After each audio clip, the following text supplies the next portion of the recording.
Hey, it's me, Uncle Ricky. Look, what is, I mean,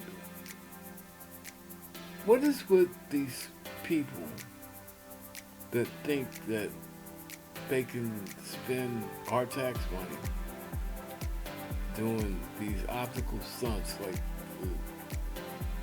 the houses, MAGA, Mike Johnson, and, some Republican cohorts are down on the border.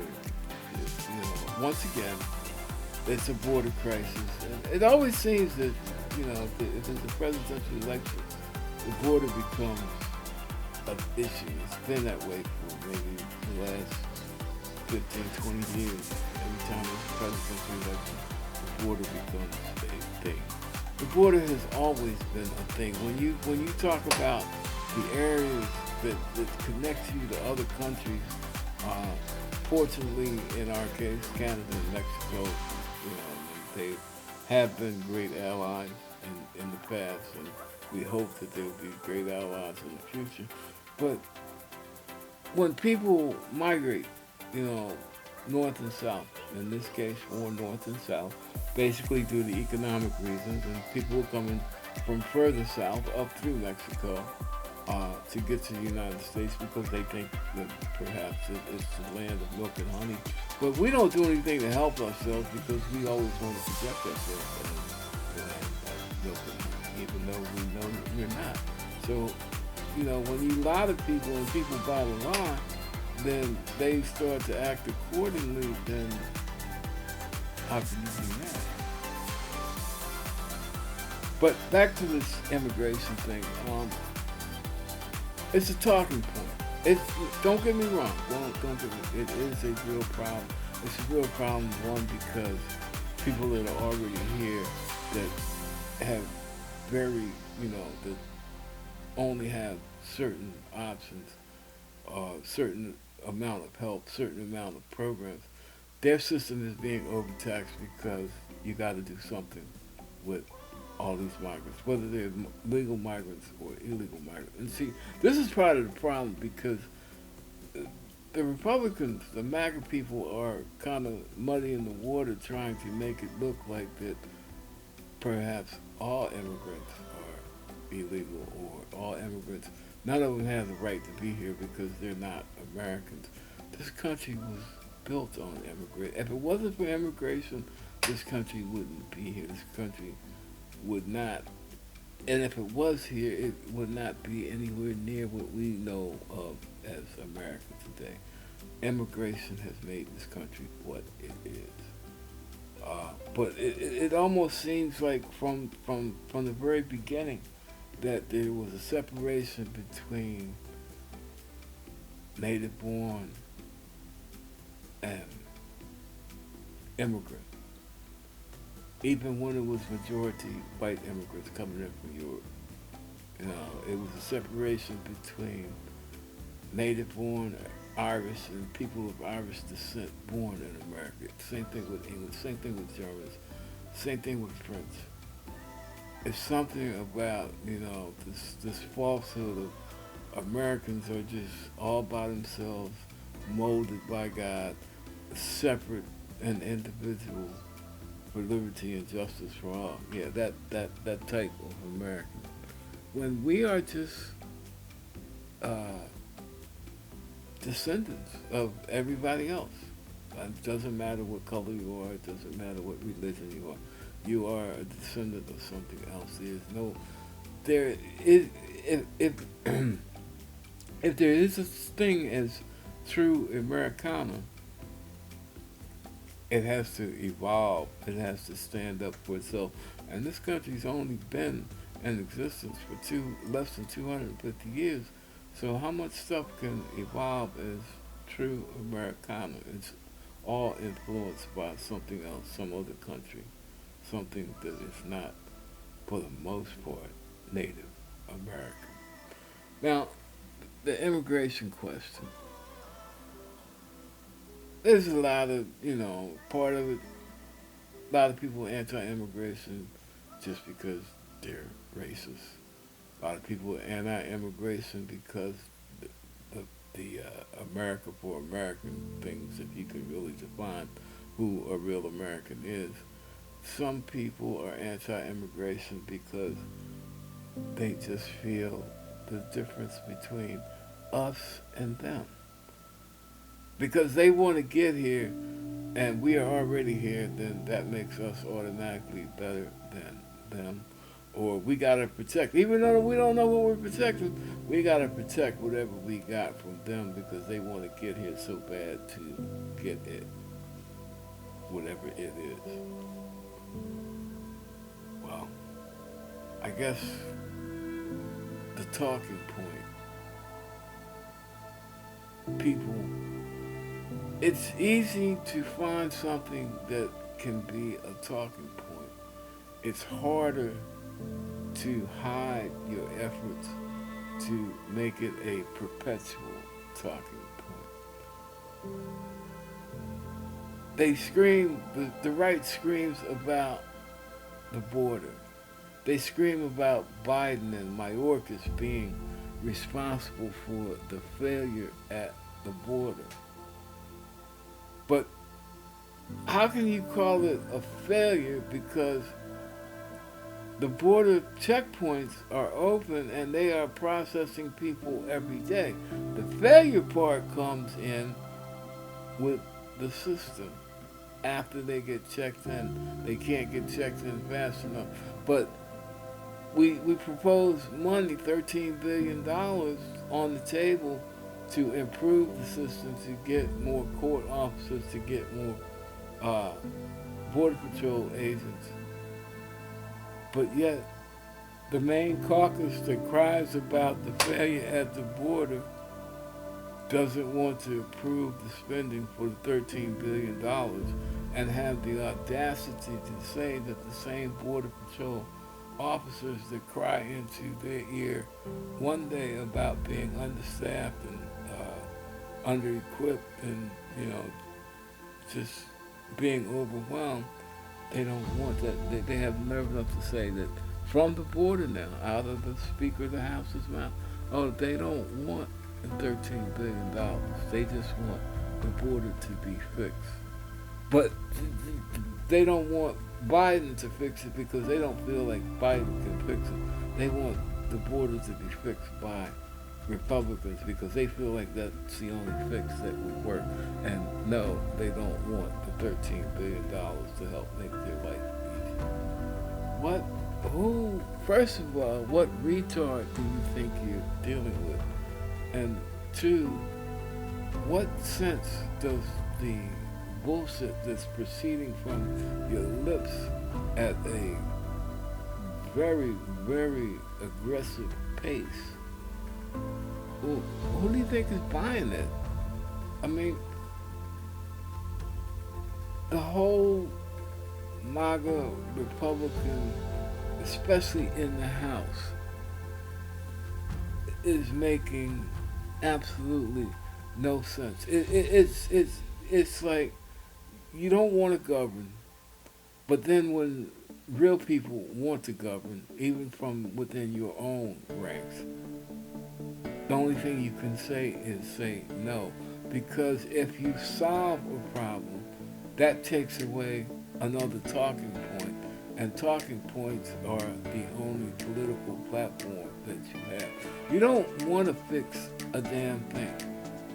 You just want to talk about it, to use it, to springboard yourself into a higher state of media importance. This whole thing with and the Republicans have dashed down to the border on several different occasions.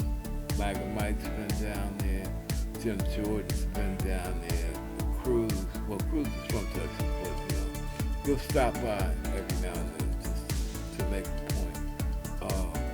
Republican governors that want to be the next Republican president, they've been to the border, DeSantis, Youngkin. And we still, and it's not that Joe Biden has said, I don't want to hear anything anybody else has to say on the border, we're going to do it. But Biden has been open. Biden has suggested legislation. Democrats have put up legislation. Republicans, with half a brain, have put up legislation to do constructive things about the border.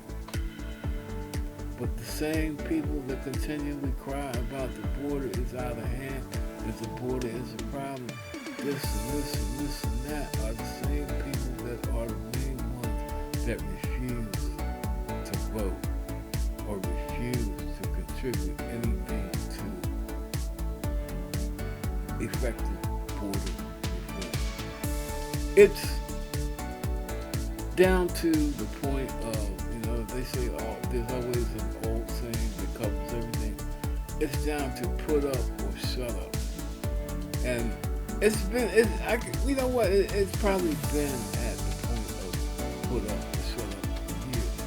But they've been good. They've been having a lot of success at hiding or deflecting the put up part. So if you deflect on the put-up part, if you project away from yourself, if you make it look like, yeah, I'm out here, I'm standing tall for America, and I'm saying no to anything that's not American coming into this country, especially if it's coming down off the southern border where everything is not white, then I'm all for it. But when you talk about the northern border where, drugs come in, terrorists come in, same thing you're claiming about the southern border. In fact, some of the people that are coming from the southern border are now coming in from the northern border because it's easier. But you don't want to do a damn thing about that because that border is not full of brown people. That border is not full of people that are not Christian. That border is not full of people that, don't look like you, don't speak the same language that you think is your nation's language when your nation doesn't have language. When we take out the very things that make immigration a problem, when we take out the racism, when we take out the religious differences, when we take out the economic differences, when we just start looking at people as people, not as people from something or people that are by something or people that believe in something, just look at people as people that want to become Americans, then we may be able to deal with shit effectively. But as long as we keep the biases, you can't stop a country that was built on the labors of other people from different cultures, people from different countries. America is unique out of all the modern industrial nations. America is probably the most cultural left. We don't have anything to do about it. All of North America, South America, Central America were all built out of the colonial system. In other words, Europeans came over and basically kicked out the natives, whoever the natives were, set up their own forms of government and evolved into whatever they are now. America did the same damn thing, except we probably did it better. For whatever reason, whether it was our fault or not. And now, because we have always boasted about our success, because we've always made our success a priority in our dealing with the rest of the world, now we're paying the price for it. Everybody wants what we got. And I say we just because I was born here, not because I've done anything extraordinary or done a whole lot to contribute or detract from the process. It was just that I was born here. Doesn't make me any better, doesn't make me any less. Doesn't put me in a position to judge. But it does put me in a position to know that if this country is to survive, we can't survive without immigration, but we cannot allow ourselves to become a victim of that very same immigration that we need to survive. And one political force in this country, one major political force in this country, talks so much shit about the problem, but refuses to contribute or participate in the basic actions that will be needed to bring this problem under control. It works for them. It helps them build on their fear and loathing principle. It helps keep enough people in this country scared of something to make them think that, the Republican way, the MAGA way, is the only solution. It gets them votes to keep their corrupt behind in office. It's a brainwash. It's a brain scheme. It's a real problem. But it's going to remain a real problem until we start looking for real solutions and using the problem as a talking point and not doing anything effective to reduce its value as a talking point because it's political leverage. It's just the Republican way of doing things. And the only way we can stop it is to wake up as citizens and let them know, hey, we know what you're doing and it's time for it to stop. So until you start talking about some serious things about what to do at the border and how to handle the immigrant solution and how to more effectively separate legal from illegal immigrants, then stop crying. Because it's accomplishing nothing. It's just serving to build up more hate and discontent, serving to feed one more psychotic ego, serving to give some other idiot a reason to take advantage of our weak-ass gun laws and go out and do something, heinous in the name of superiority of a race, a people, a nation. It's just a talking point. It doesn't even have to be reality.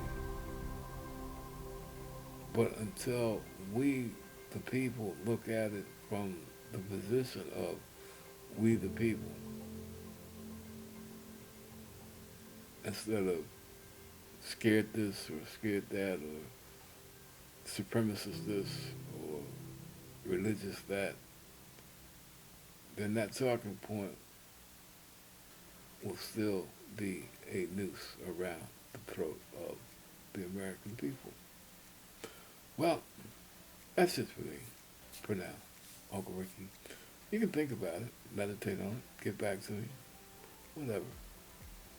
But as always, peace out and God bless from Uncle Ricky at Uncle Ricky's house.